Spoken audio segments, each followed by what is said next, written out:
سراجا منيرا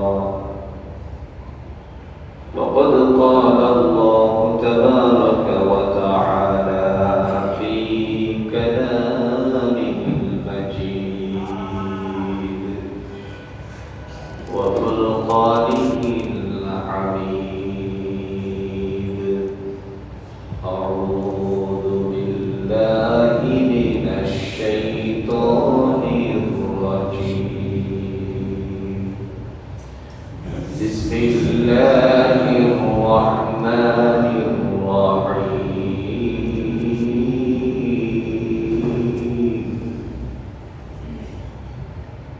يوم هم بارزون لا يخفى على الله منهم شيء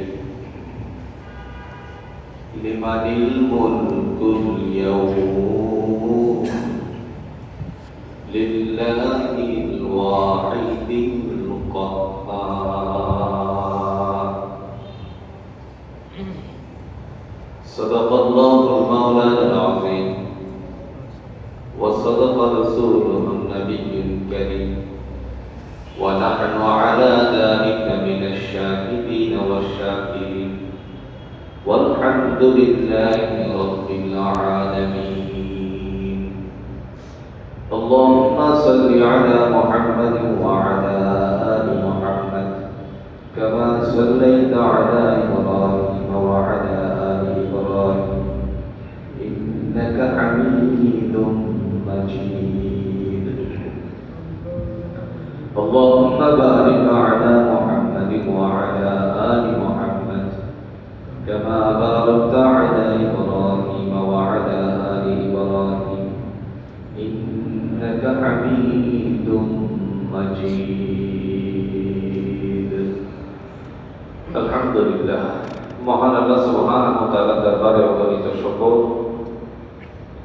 যে আল্লাহ পাক আমাদেরকে বিভিন্ন কর্ম থেকে পৃথক করে মুসলিম উম্মাহের ইবাদত করা জুমার নামাজ আদায় করার জন্য আল্লাহ তাআলা আমাদেরকে মসজিদে আসার তৌফিক দান করেছেন। এই জন্য আমরা সকলেই কালিমাতুশ শুকর আদায় করে নিচ্ছি আলহামদুলিল্লাহ।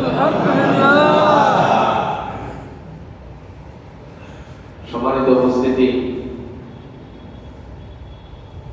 আমরা আজকে কোরআনুল হাকিম থেকে কিছু বিভীষিকাময় অবস্থার কথা বোঝার চেষ্টা করবো ইনশাআল্লাহ।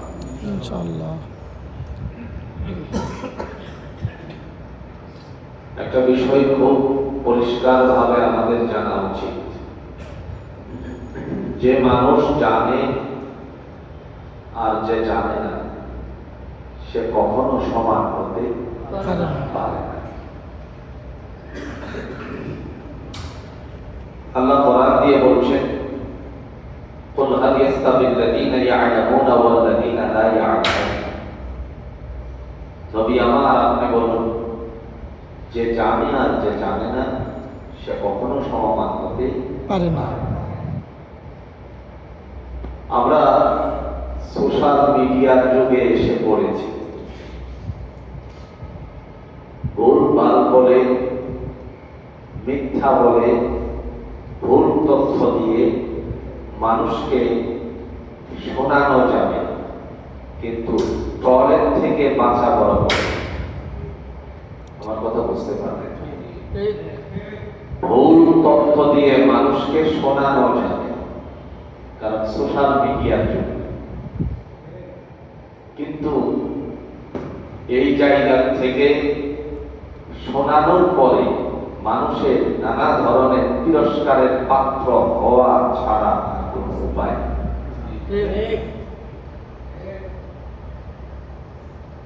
উদাহরণস্বরূপ, বিগত দিনে আপনারা শুনেছিলেন আপনাদের এই সাভারের অন্তর্গত রানা প্লাজা ছিল না? রানা প্লাজা ধাক্কা দিয়ে ফেলে দিয়েছে, ভুলভাল তথ্য দিয়েছিল, মিথ্যা প্রকাশ করেছিল, নাকি করেনি? এতে করে মানুষের মনে কি এটা সত্য বলে আখ্যায়িত হয়েছে নাকি এটা ট্রলের শিকার হয়েছে? কারণ মিডিয়ার যুগে এসে মিথ্যা ব্যবহারকারী কখনোই সম্মানের পাত্র হতে পারে না। সুতরাং এই সময়ে এসেও, এই 2026-এ এসেও সতর্কতা অবলম্বন করা উচিত। মিথ্যা বা ভুল তথ্য দিয়ে জনগণকে কখনোই ভালোবাসার পাত্র হিসাবে গ্রহণ করানো যাবে না। মৃত ব্যক্তি, কি ব্যক্তি? মৃত ব্যক্তি যদি ধরেন 1976 সালে মারা যায়, 79 সনে এসে যদি কাহারো হাতে কোনো গিফট উঠায় দেয়, উপঢৌকন তুলে দেয়, তাহলে এটা কি সত্য বলে বিবেচিত হবে নাকি মিথ্যা বলে বিবেচিত হবে? কেন হবে? এ ধরেন আমি 79 সনে একজনের কাছে এসে একটা গিফট উঠায় দিলাম, অথচ আমি 76-এ মারা গেছি। কথাই তাহলে এই কথা যখন জাতি জানবে তখন কি মানুষ এর উপরে ট্রল করবে কি করবে না? এবার আসেন মূল কথা। মিডিয়ার যুগে এসে মানুষ ট্রল করা শিখেছে, কিন্তু এই মিডিয়ার যুগে, সোশ্যাল মিডিয়ার যুগে এসে কোরআন আজও 1450 বছরের আছে নাকি না? এই কোরআনকে নিয়ে কেউ আজ পর্যন্ত ট্রল করতে পেরেছে না? কথা বলেন না। কোরআনকে নিয়ে ট্রল করতে পারে, যদিও কোরআনের বিরুদ্ধাচরণ করেছে, কিন্তু জবাব আল্লাহ এই জমিনের মধ্যেই তাকে দিয়ে দিয়েছে। ইতিহাস প্রমাণ করছে। বিগত 7 বছর আগে, আপনারা জানেন, 3 বছর আগের একটা ইতিহাস জানেন, কোরআনকে নিয়ে অবমাননা করতে গিয়ে রাস্তার মধ্যে দাঁড়িয়ে একজন নারী পুড়িয়ে দিয়েছিল। সেটা ছিল ফ্রান্সে। আর একজন মুসলিম ভাই যখন দেখলো, এক থাপ্পড় মারলো, থাপ্পড় মারার কারণে জমিন এসে পড়ে গিয়ে 5 মিনিট সময় লাগছে এখান থেকে উঠতে। তার কারণ থাপ্পড়টা যদি ঠিক মতো পড়ে তখন চোখে আর কিছু দেখা যায় না। এই সোশ্যাল মিডিয়ার যুগে এসে আজও কেউ কোরআনকে নিয়ে ট্রল করতে পারবে না, তার কারণ কোরআন হলো সত্য। কোরআন কি? সত্য। দুনিয়াতে যত মিথ্যা সাইলাব হয় তত মানুষেরা ট্রল করতে পারে, ট্রল করে, কিন্তু কোরআন বলে আমি সত্য, আমার মধ্যে কোনো ত্রুটি বিচ্যুতি নাই, বিধায় মানুষেরা আমাকে নিয়ে ট্রল করে না, বরং আমার কাছ থেকে কল্যাণ হাসিল করে। কে বলেছেন? আল্লাহ। কোরআনুল হাকিমে আল্লাহ প্রথম দিকে বলেন, যালিকাল কিতাবু লা রাইবা ফীহি হুদাল লিল মুত্তাকিন। এটা এমন একটি গ্রন্থ, এমন একটি কিতাব যার মধ্যে বিন্দু পরিমাণ সন্দেহের অবকাশ নেই। হুদাল লিল মুত্তাকিন, পথ প্রদর্শক মুত্তাকিনদের জন্য। তার মানে ট্রল করবে তো দূরের কথা, সত্যকে সত্য বলে আখ্যায়িত করে, মিথ্যা না থাকার কারণে তার থেকে তারা হেদায়েত গ্রহণ করে। সুবহানাল্লাহ। এই কোরআনুল হাকিম থেকে মহান আল্লাহ পাক রব্বুল আলামিন তিনি ডাক দিয়ে বলেন, বান্দারে ভালো কাজ করো। পৃথিবীতে কেউ যদি ভালো কাজ করে তাহলে তার জন্য ভালো কাজের ফায়সালা হবে, আর যদি কেউ মন্দ কাজ করে তার জন্য মন্দের বিবেচনা। জুড়ে বলুন তো আল্লাহর কাছে আছে কিনা? ভালো কাজ কাকে বলে? দেখেন, অনেক ভালো কাজ আপনারা জানেন, কিন্তু ভালো কাজটা যদি সর্বোচ্চ জায়গা থেকে হয়, সর্বোচ্চ জায়গা বাংলাদেশের কোনটা? কোথায়? বাংলাদেশের সর্বোচ্চ জায়গা কোনটা? সংসদ। এখান থেকে যদি ভালো কাজ হয়, ব্যক্তিদের দ্বারা যদি ভালো কাজ হয়, তাহলে জাতি তার থেকে অনেক কিছু শিখতে পারে। উদাহরণস্বরূপ,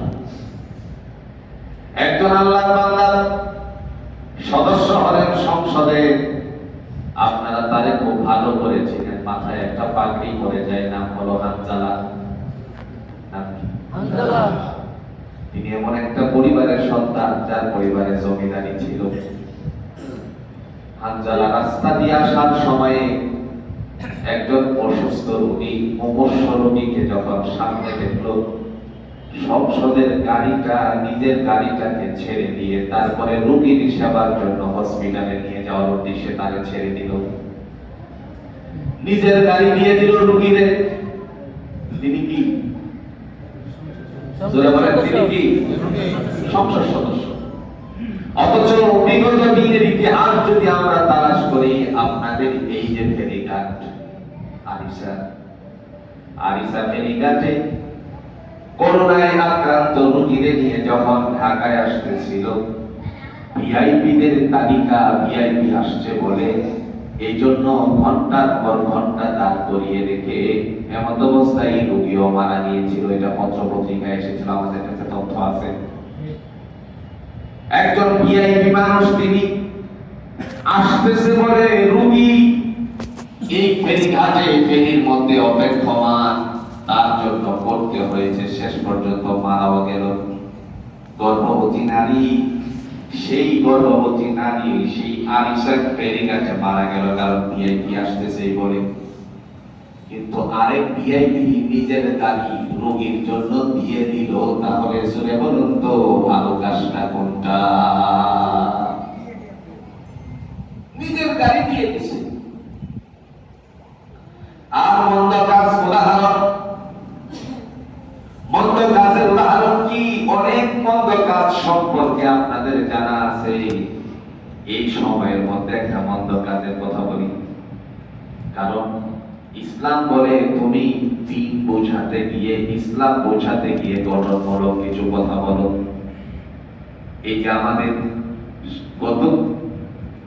এই যে বিগত হয়ে গেল কেবলমাত্র বাংলাদেশের বাংলা তালিকার মাস, কি মাস? আরো জোরে বলেন। পহেলা বৈশাখ অনুষ্ঠিত হলো। বিগত দিনে আমরা লক্ষ্য করেছি, পহেলা বৈশাখ উদযাপন করতে গিয়ে নানা ধরনের কত কিছু বানানো। কিন্তু এই বছর পহেলা বৈশাখকে স্বাগত জানাই নাই। পহেলা বৈশাখটাকে আগামী দিনে যেন আল্লাহ সুস্থ জীবন যাপনের মাত্রা বাড়ায়, সেই লক্ষ্যে ইসলামীয় কিছু নীতি জুড়ে বলেন আছে কিনা? কি দিছে? মিনার, জায়নামাজ, এরপরে আগেকার দিনের কুপি বাতি আসেনি?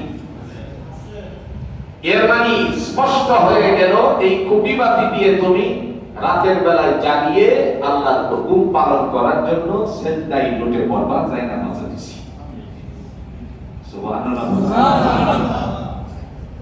আল্লাহর কাছে সাহায্য চাইতে হবে। কৃষকের জমিনে ধান আছে, অপকর্মের কারণে কৃষকের জমিনের ধানের উপরে শিলাবৃষ্টি যদি হয়ে যায়, তাহলে এই জায়গায় কৃষক সারা 6 মাসের কষ্ট মাথার বোঝা নিয়ে নিজের মস্তিষ্ককে নানা পেরেশানিতে গ্রস্ত করে তারপরে সে টেনশন ফিল করে বাড়িতে আসতে হয়। এজন্য আল্লাহর কাছে বলাবলি করতে হবে, আল্লাহ তোমার কাছে সাহায্য চাই, সারা 6টি মাস কষ্ট করেছি, তুমি আমাকে এই রিজিকটা বাড়িতে নিয়ে যাওয়া তৌফিক দান করে দিও। কোথায় সাহায্য চাওয়ার প্রয়োজন? সেই জায়গায় অশালীনতা। এখন আসে, আমার কথায় কি কষ্ট পাবেন না? এই যে পহেলা বৈশাখ পালিত হলো, এই জায়গায় কৃষক সাজলো, মনে করেন একজন কৃষিকাজে ধরনটা কর্মটা কি সে সম্পর্কে তার কোনো ধারণা নাই। এখন একজন কৃষক সেজে গিয়ে মনে করে সর্বোচ্চ জায়গা থেকে একটা কাঠ গ্রহণ করলো, তার নাম হলো কৃষিকাঠ। আসেনি? আছে। যিনি কৃষিকাজ গ্রহণ করেছেন তিনি কৃষক নয়। কি নয়? কৃষক নয়। এই জায়গায় মিথ্যা যখন ব্যবহারিত করেছে, 13% জায়গা আমার, আর বাকি কিছু জায়গা বর্গা করে তারপরে চাষাবাদ করি, অথচ তার আমল নামা খুঁজে দেখা যায়, দেখলো সে বছরে বছরে দুবাই টুরে গিয়ে তারপরে নানা ব্যস্ততার মধ্যে সময় কাটায়। ঠিক। তার মানে মন্দ কাজকে মন্দ বলো, আর ও এই অবস্থায় অরিজিনাল কৃষককে তুমি কৃষিকাজ দিবা, এটাই হলো জোরে বলেন ইসলামের শিক্ষা কিনা? ভালো কাজকে ভালো বলো, মন্দকে কি বলো? বলো। কোরআনুল হাকিম আল্লাহ রাব্বুল আলামিন বলেন, তোমরা যা করো মনে করো না সেইগুলো দুনিয়ার জমিনেই প্রকাশিত, পরকালে মনে হয় কোন সোশ্যাল মিডিয়ার ক্যামেরা নাই। আপনারা সাক্ষী দিয়ে বলেন তো আল্লাহর কাছে ক্যামেরা আসেনি? তিনি বলেন, ইয়াউমা হুম বারিজুনা লা ইউখফা আলাল্লাহি মিনহুম শাই লিমানিল মুলকুল ইয়াউম লিল্লাহিল ওয়াহিদিল কাহ্হার।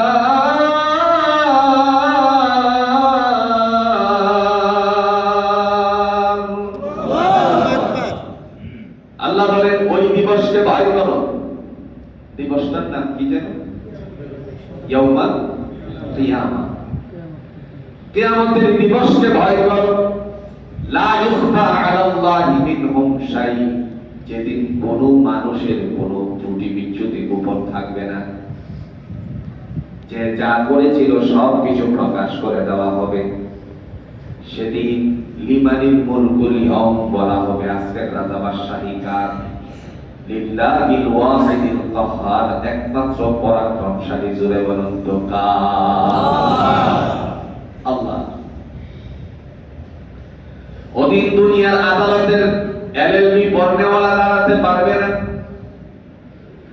ওদিন দুনিয়ার আদালতের মিথ্যাবাদী মিথ্যা সাইলা নিয়ে তারপরে জেরা করতে পারবে না। সিংহাসনে রেখে কাঠগড়ায় দাঁড়িয়ে যে থাকবে তার জন্য কোন ধরনের জেরা করার সুযোগ নেই।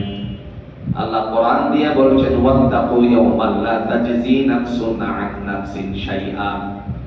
ওই দিবসকে ভয় করো, যেই দিবসে কোন নফস, কোন নফসের, কোন আত্মা, কোন আত্মার, কোন মানুষ, কোন মানুষের উপকার করতে পারবে না। তাইলে কি জেরা করতে পারবে? উকিলে জেরা করে কিনা? উকিলে কি করে? জেরা করে। সেদিন আল্লাহ রাব্বুল আলামিন ডেকে বলবেন, বান্দারে তুমি দুনিয়ার জমিনে যা যা করেছো সব কিছু আমি আল্লাহর কাছে ব্যক্ত করা আছে, আমি আল্লাহ সব মজুরি করে রেখেছি। প্রিয় ভাইরা আমার, ওই সময়টা যখন চলে আসবে, সেই সময়ের মধ্যে আল্লাহ রাব্বুল আলামিন ডেকে বলবেন, লা ইউখফা আলাল্লাহি মিনহুম শাই, আজকে কারো কোনো ত্রুটি বিচ্যুতি গোপন করা হবে না। লিমানিল মুলকুল ইয়াউম, রাজা বাদশাহী কার আজকের দিনে? লিল্লাহিল ওয়াহিদিল কাহ্হার, একমাত্র পরাক্রমশালী কেবল আল্লাহ পাক রব্বুল আলামিনের। কারণ দয়াময় তিনি বলছেন, ইন্না ইয়াউমাল ফাসলি কানা মিকাতা ইয়াউমা ইউনফাখু ফিস-সূরি ফাতাতুনা আফওয়াজা ওয়া ফুতিহাতিস সামাউ ফাকানাত আবওয়াবা। যারা বলেন কার কথা? আল্লাহ। মহান আল্লাহ রাব্বুল আলামিন যিনি ডাক দিয়া বলেন, নিশ্চয়ই বিচারের দিবস নির্ধারিত রয়েছে।